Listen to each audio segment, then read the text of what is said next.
ဆောင်းရာသီမှာအခုလိုမိုးလေးတွေကအေးတော့ကိုရေးခြင်းတဲ့စိတ်ကလည်းဖြစ်တယ်နော်ဘာမှမလုပ်ချင်ဘူးဘာမှမကင်ချင်ဘူးအဲ့ရထဲမှာဖုံးလေးပဲကြည်နေခြင်းတဲ့စိတ်တွေကဖြစ်တယ်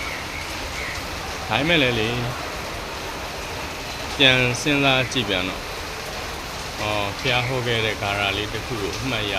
ငယ်ကတင်ခဲ့ဘူးတဲ့စာပေတွေထူအပြင်ဇက်စာအုံနောက်ကျောင်းမှာပါခဲ့တဲ့ဂါရလေးတစ်ပုဒ်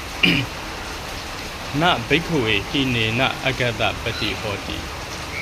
အကေနာသခောဘိက္ခဝေအဂတပတိဟောတိယဟန်တို့ဉာဏ်သာလုံးဝဝရိယဖြင့်အမျက်စားအထွတ်အထိပ်သို့ရောက်ရိုးထုံးလံမရှိကြအမျက်စားလုံးဝဝရိယဖြင့်သာလျင်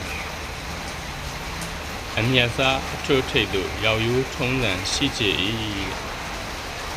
ဒီဂါရာလေးပြန်ပြီးတော့စိတ်ထဲမှာအောင်းပြီးနှလုံးသွင်းရင်းနဲ့ပဲ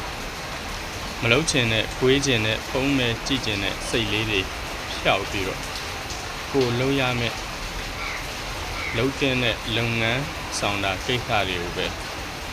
အားကျိုးပြီးပြုလုပ်နေရတာပေါ့မိတ်ဆွေတို့ရောဘယ်လိုလဲဦးသင်းနဲ့အဲ့လိုမျိုးထပ်တူကြတဲ့တွေတွေမိရလား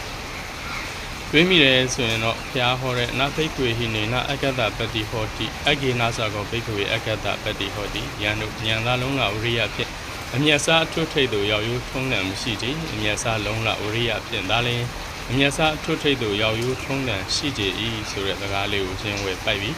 ကိုလုံးเสียရှိတဲ့လုပ်ငန်းဆောင်တာကိစ္စတွေလုပ်ကြဖို့ဒီနေရာလေးကနေပဲတိုက်တွန်းချင်ပါတယ်အားလုံးကိုစိတ်နှပြကျမ်းမှာချမ်းသာကြပါစေ